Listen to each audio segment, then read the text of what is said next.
Hey everybody, and welcome to the Imagineers Disney Podcast. I am your host, Matt, and I am joined, as always, by my co-host, Susie. Hello! Hello! How's it going? Doing alright. We are a week removed from the Super Bowl, the big game. Was that a big game? Man, what a barn burner that was. What a bummer. That whole thing was just terrible. The game was terrible. Halftime show was terrible. Okay, you can't tease SpongeBob and then completely then just not do it at all. And don't let me start. I don't like Maroon. I wanted some sweet victory. I wanted anything but what we got. And then all but like 5 ads I thought were terrible. Yeah, it wasn't the greatest lineup of ads. There were some that I liked. The NFL one was incredible. The NFL one was great. I also liked the Amazon one with Harrison Ford. Yes. And being the nerdy person that I am, I enjoyed the Washington Post one narrated by Tom Hanks. So nice. But we did have some Disney ones. I was a little disappointed we didn't have as much as I thought we were going to have. And they were more like teasers and they were full actual trailers, like commercials. Yeah, we didn't have a trailer for anything, so we got Captain Marvel, a little bit of a more of a look at that movie, which is coming out in March. We got a another teaser. Well, not another teaser. We already have a trailer. We got a commercial for Endgame, which just kind of shows the perspective of like everyone else in the universe who's left, specifically our Avengers team. It's going to be really interesting to see how the world is reacting to, half the population being obliterated. And then after the game, yes, if you were keeping an eye on our Facebook feed, that's actually where I saw it, because towards the end of the game, I went to bed. I was like, this is lame. I'm not finishing it. I was browsing through Twitter. I'm like, come on, there's got to be something. And sure enough, we got a little Toy Story 4. Ducky and Bunny. Very little. threw out a little hint saying that they were going to be having a little sneak peek after the game. So, sure enough, and it wasn't a full trailer. And you know who else was in it? Bo Peep. Bo Peep. Now, it's not the same Bo Peep. It's kind of like, an updated, a different doll. Well, it is the same Bo Peep. It's just she looks different. Well, yeah, that's what I mean. Like, something's different. She's not the gonna be 1950s looking doll. Right. She has morphed into adventurous Bo Peep. Yeah. I'm excited. I am too. I thought it's got to be really good, because the last one, I really liked how they ended it. Don't drag it out too long. Well, if you guys were paying attention this past week or so, both Tom Hanks and Tim Allen both put out social media posts about recording their last session as Woody and Buzz. So, how emotional. Ugh. Can you imagine? I mean, it's been, my gosh, like 20 years. 20 plus, yeah. Yeah, wow. So, you had something else you wanted to say before we get into our topic for today. Oh, yes. I must give a very special shout out to one of our faithful listeners, Carson. Thank you for sending me the gift that you got for me. Carson was very nice. She heard our podcast on how much the both of us love Figment so much, and how we don't think that we were able to get down to Festival of the Arts. And Carson actually gave me the Figment pass holder magnet. So, which is very sweet. Very nice of you. So thank you so much. Very thoughtful. We appreciate it. So, yeah. Well, so we're going to have a fun episode tonight, and we are going to be talking about, once again, one of our favorite things in the parks, but maybe something you wouldn't expect. So we're going to talk about our favorite music around the parks. Yay! And just a little bit of background on Matt and I. We are both, first of all, it's like such a cliche, like, I love music. Like, okay, everyone loves music. we really love music. We I know appreciate music. Matt and I both were in. We went to the same high school way back in the day, not the same year. I'm not that old. Hey, Hey. hey. But we both during our different durations in school were in band and just very involved in music and it's it's just Susie it's played the special. clarinet, and Sure did. I played the tubamophone. Very very different instruments. So, but we have a deep love for music because music is like a gateway to the soul. It touches your emotions. It has a way to pull out all the feels. Yeah. And what better place to see that than Disney? We can think of several instances where this takes place. So we're going to go through some of our favorites and what we really love about the Disney park music. So Yes, we're gonna limit this to the parks because we could get off on so many tangents if we were talking soundtracks and all films. Yeah, that. and yeah, soundtrack. Oh my gosh, Lion so many King, soundtracks. The King, Lion King. Yeah. Mary Poppins.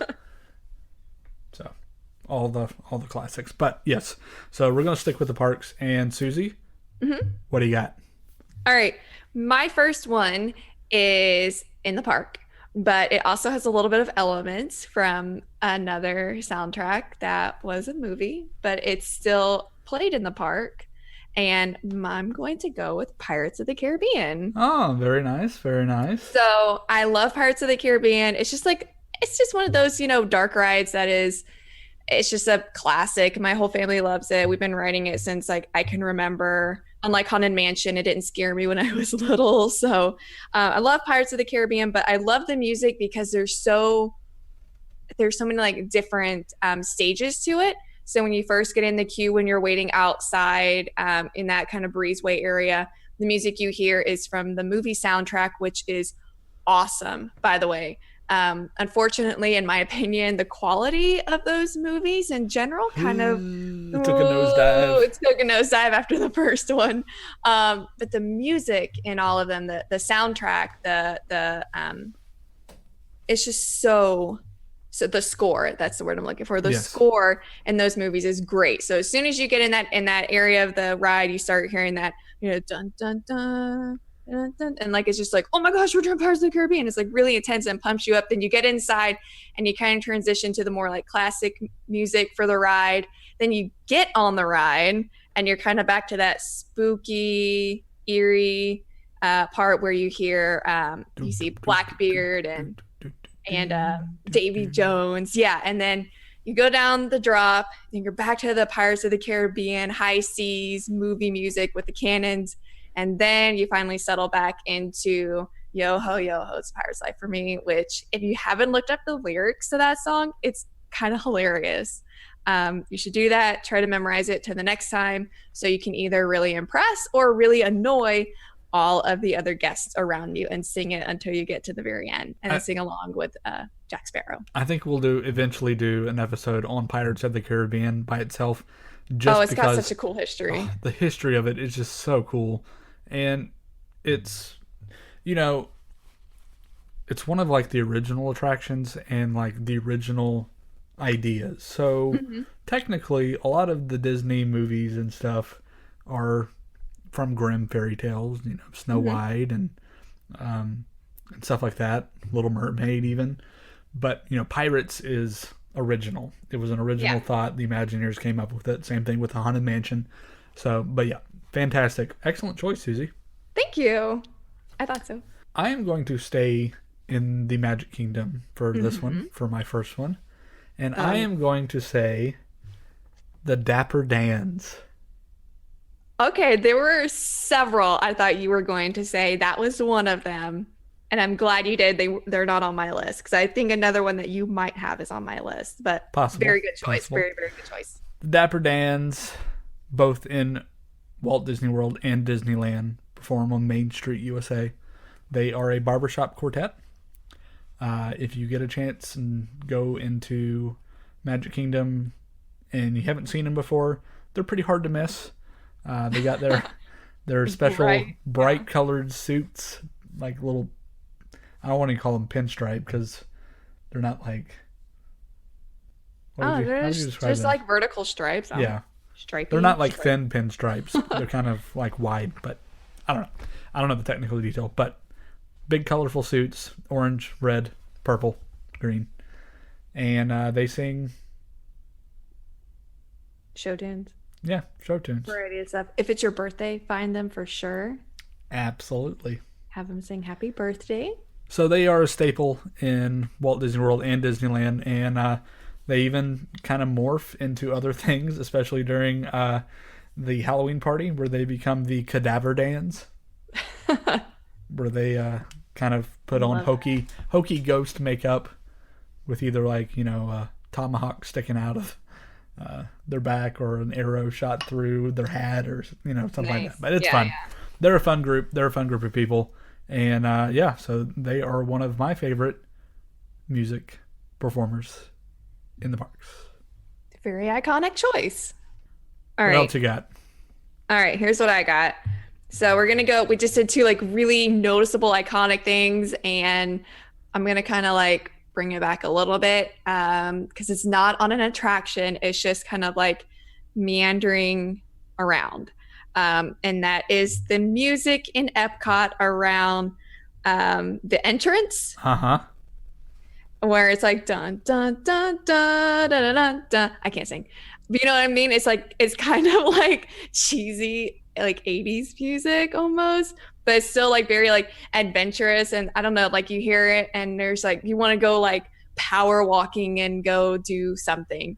I don't know. If you just kind of stop and listen when you're walking through the park, like there's music like everywhere, Yeah, and and that's one of my favorite just park like vibe giving music is that entrance in Epcot.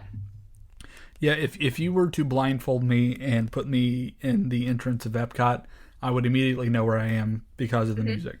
And and you bring up a good point. I think that is a good thing to take in mind whenever you are in the parks or wherever you are. Just sit back, listen over the din of screaming children and happy children too. But take in the environment, and that includes the music because it really does add to the effect of where you are. Yeah, that's probably my favorite. One of my favorite, like really subtle music, and it's not like they're playing music from a ride or a movie. It's unique to just walking through that area of Epcot. So I really like that one. I don't know why. So I'm gonna do a twofer, Hmm. and so I'm doing a lot of performers for a lot of mine, and since we're already in Epcot, I am going to mention both the mariachi band in Mexico and the Voices of Liberty over at the American Adventure. So the mariachi band outside of Mexico, so great. They do their show in the day, and they've adapted it even recently. They do "Remember Me" from Coco. It's just Oh, really I love fun. it when they do that. Really talented vocalist and guitarist and trumpet players, of course. So that is a really nice show. And then I would almost say even better than that, not trying to throw shade at the mariachi band, but Voices of Liberty, raw talent, like raw talent. This is the a cappella group that sings in the rotunda of the American Adventure, and they sing kind of classic Americana songs several times throughout the afternoon, and then they actually rotate it out during special holidays like Christmas. Well, they do some Christmas songs, but really, really, really good. I actually have an acquaintance of mine that actually is one of the sopranos, so she's super talented, and the whole group is just phenomenal to see. And if you've never seen them, by all means, go when you're in Epcot next time. Go into the American Adventure and catch them as they perform their show. Agreed. You're very like appreciative of the various musicians around Disney. They're getting a lot of love and they should. Yep. All right. My turn. Back to Magic Kingdom. And I don't care what anybody says. It's a song that gets stuck in your head, and we all love it. I know where you're going It's with this. from the Carousel of Oh, Progress. actually, I thought it was going to be something else. Never mind. Ha ha ha. No, I was not going to go with the Tiki Room. If that's Actually, what you. that's not what I was going to think either. Okay. I thought you were going to do Small World. Oh No, no, no, no, no, not no, not no. not a favorite. No. And why do you get stuck on that ride every time you ride it? It's just like any whatever. You're always stuck in the room with all the dolls, and there's so many languages, and like I get that like culture is beautiful, but it's just annoying. Okay, no, that's not it. It's from Carousel of Progress. There's a great big beautiful tomorrow. I don't Shining at the know. end of every day. I love that song. It's catchy. I love the Carousel of Progress because it's a little outdated. But I have a theory about that. I It needs think some the love. well, I think like here's my excuse for it. Like the final room, instead of like turning again and seeing like modern technology, is you go outside and you're living in like a more modern world. So you're supposed to be comparing like what they had then, like with the car phone, and what you have now. So, but a little bit of history on the song. There's a Great Big Beautiful Tomorrow. That was the original song that premiered along with the Carousel of Progress at the 1964 World's Fair.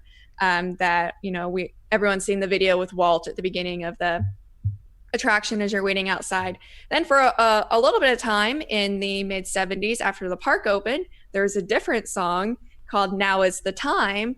And my mom, who spent some years growing up in Lakeland, Florida, remembers going to Disney when it was that song. And then, of course, I grew up during the time when they swapped it back to "There's a Great Big Beautiful Tomorrow," which I like better. So I don't know. It's terrible. Some people don't like it. It's a great, like, 20 minutes in the air conditioning and whatever. Some Longest people hate on it. continuing stage show.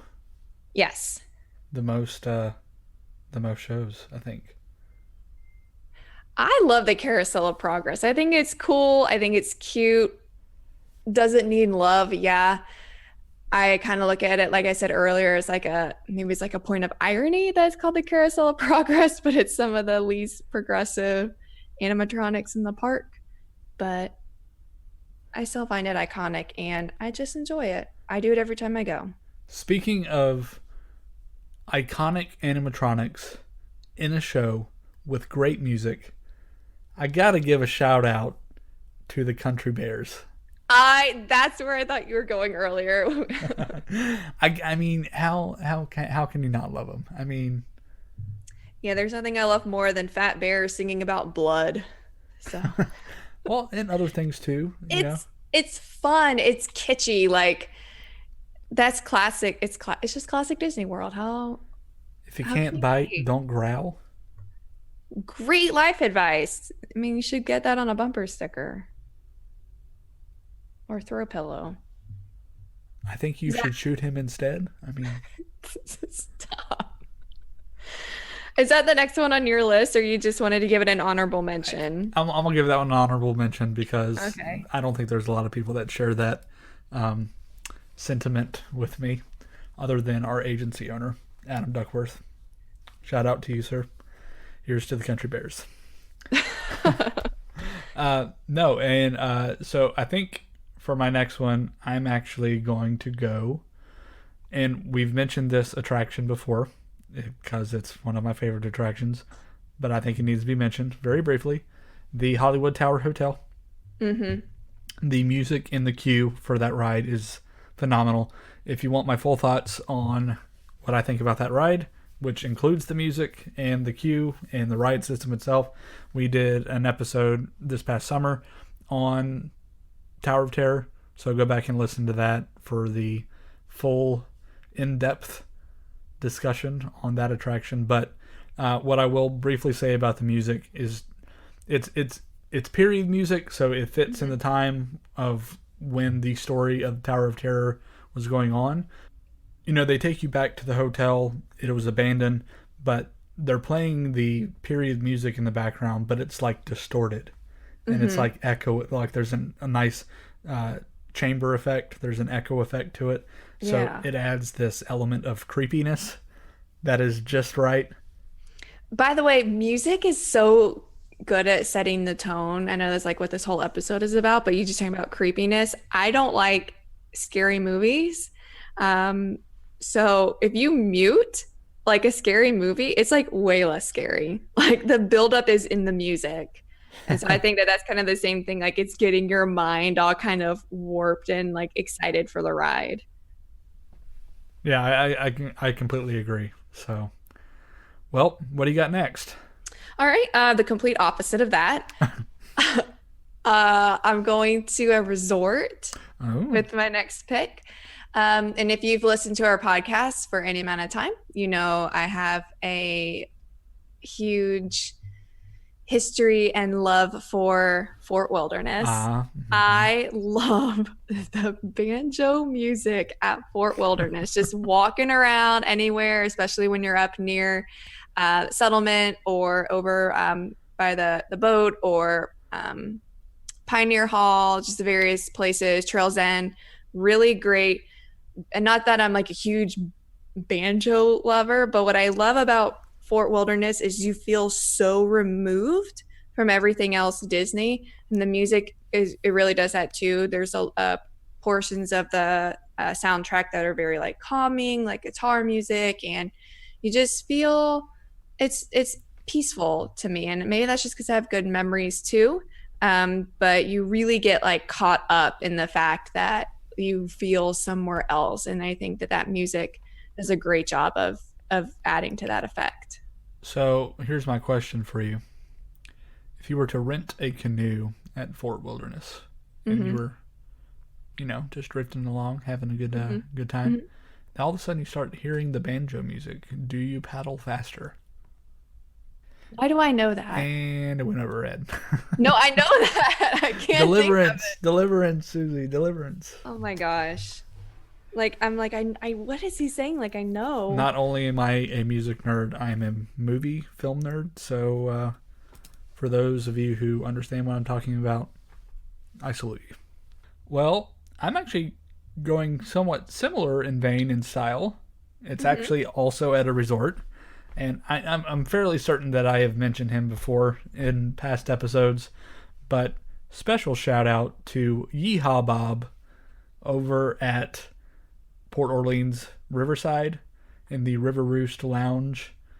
Performs shows several times a week, and he is a comedian. He is a musician. He plays the piano. He tells jokes, and you can order food. You can order drinks. You can have a good time and really, really laugh very, very hard. Like if you do not laugh during that show, you don't have a soul. But have you seen Nihao Bob Wow. before? I haven't, but now I want to go and not laugh and see what happens. They may I throw probably you can't out. do it. Are you They kidding may. me? I laugh at I everything. it's it really is funny. He has a great sense of humor. He is a legacy cast member, so he has the blue tag, and that just Hmm. shows you how beloved he is in the Disney community amongst his peers, especially. And he's a legend for sure. So if you ever staying at Riverside, if you're not staying at Riverside, like Still go. get an Uber or something, make your way over there, find out when he's playing, and he's great. So highly recommend that show. My turn. My last one. Um, this was hard because there's so many parts and things at Disney World that have music from movies that I love. So I picked one that kind of has that, but it's got a special spin on it. A couple of years ago, they changed the music outside of Hollywood studios to probably the coolest thing of all It time. is pretty cool. And here's what it I will is. give you that. It is music from iconic Disney films, very recognizable songs, and they are played by a big band, like 1940s era sounding music, which just perfectly sets the stage for the Art Deco Hollywood glam world you're about to step into. Um, along Hollywood Boulevard when you come into Hollywood Studios. It is so fun to sit there during like bag check. Sometimes the lines are kind of long. I kind of like that because I like to listen to the different songs. It's just really fun.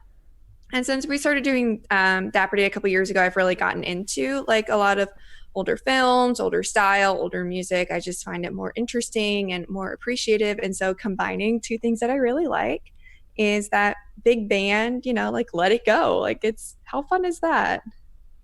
That yeah, I'm very impressed, Susie. That is. Thank you. I didn't even think about that, and when you said it, I immediately thought, I'm like, you know what? She is right. That is really cool what they do with that.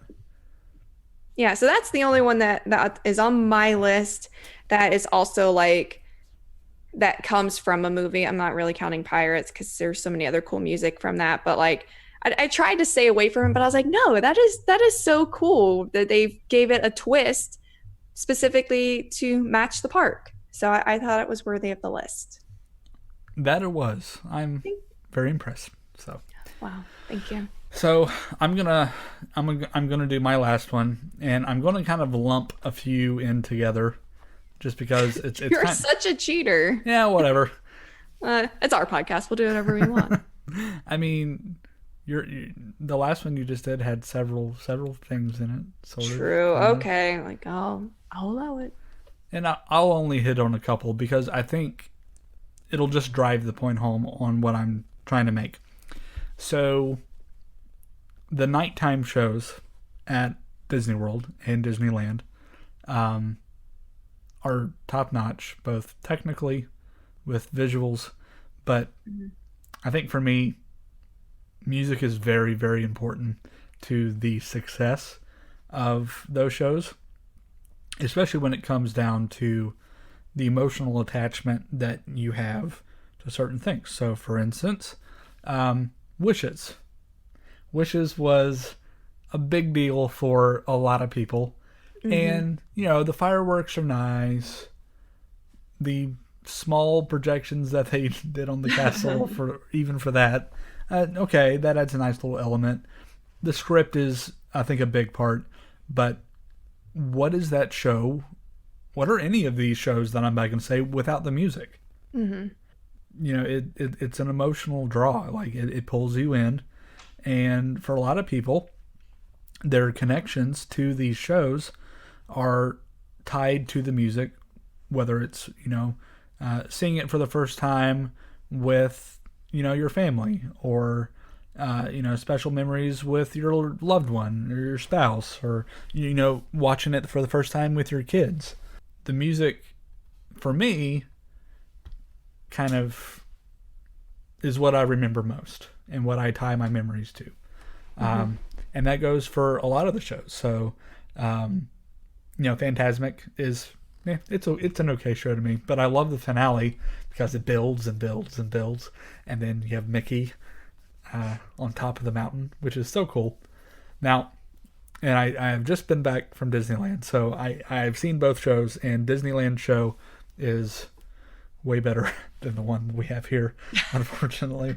But it's limitations on, what they can do inside Hollywood studios with, you can't bury a giant Maleficent dragon like the one they have in Disneyland underground because, there's something called a water table. But obviously Rivers of America is wider, so they can have bigger ships and vessels and stuff that go through. So there are just cooler effects and stuff inside the Disneyland show. But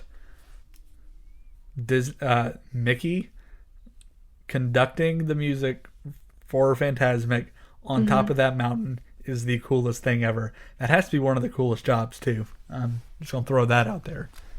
But that would be really, yeah, that would really get me if I were that cast member. So that show, and then I would say even with Happily Ever After, the new show, I think they did a great job with the music. But my all-time favorite Disney nighttime show, music-wise, I think has to go to Illuminations, just because it's so different. It's not your typical Disney music. There isn't like show tunes from like other movies buried inside it. It's not there aren't like lyrics to most of what was written. It was all orchestral. And that show is 20 years old and it is about to be retired. I have mixed emotions about that, but the only reason I have mixed emotions is because I know that this is the end for this soundtrack. Like, we'll never hear it inside the park again. And that show was always great. It won awards, but the visuals are a little out of date. The fire barge is still awesome. But then the projections on the globe, the spinning globe, and the fireworks and the lasers, I don't call them out of date, but it does need a fresh update. But 20 years is a long time for a show. It is. And I don't think there's any way that show could have survived as long if the music was not as good as it is. The music definitely, I don't want to use the word I guess I will, has compensated over time for the other things not being as advanced as some of the other shows on property, or having changed, as much as technology has, because the music is so great. I think people definitely don't mind. Right. And, once again, this is another show that has a lot of emotional attachment to a lot of people. And I think that is part way in because of the music. So, yeah, I hope, my one hope is that the new show, whatever it is, will have music that will be just as impactful as this has been. And hope that it can live as long as what the Illuminations soundtrack has been through, and will continue to be in a lot of people's minds. So, agreed. Yeah, I loved Wishes. I had a lot of good memories watching that with friends and family, and so I was very upset when it was gone. But now I'm kind of like, okay, happily ever after. I see you. But those of you who are big Wishes fans, fret not. Wishes still lives on. Okay, but over on the West Coast. I know, but I'm not seeing that every time I go. I guess it's good to know that it lives somewhere. It's somewhere out there. Yep. Narrated by Julie Andrews. So their show is called Wishes. Remember, Dreams Come True. So if you're out there, be sure to go check it out. Also, check out World of Color. Amazing. Probably one of my favorite nighttime shows Disney's ever done. And Paint the Night. I was just thinking that we kind of covered we covered a wide variety of different musics. There was one park that we didn't. But can we just go ahead and shout out to all the musical performers at Festival of the Lion King? And Finding Nemo, because that's all like a lot of original stuff too. So yeah, it's original, but I don't like it as much as I like Festival of the Lion King, and maybe I'm biased. I think it's the best. It's my favorite show. So that'll be my honorable mention. They always do a good job. Great performer. Yeah, I love that show. So typically, if I'm in Animal Kingdom for an extended period throughout the day, I'll go see it just because it's so good. All right, there. Now we hit all four parks. All four parks, yay. Resorts, and nighttime shows. So everyone's happy. Yay. So, what's your favorite music in the park? I don't know if you've ever thought about that. Hopefully we have triggered some thought-provoking thoughts. Very insightful, Matt. Tell us what your favorite music is at the Disney parks. Just leave a comment in the comment section. We'll be posting the link to the episode on our Facebook page, as we do every week. You can find us on Facebook. We are the Imagineers Disney Podcast. And also, if you have not subscribed to the podcast, you can find us on Apple iTunes, Google Play, and Stitcher. And we always appreciate you listening in every week. We love doing this. And, these are fun episodes. We enjoy sharing our favorite things with you. We enjoy hearing what your favorite things are. So, until next time, remember, if you can dream it, you can do it.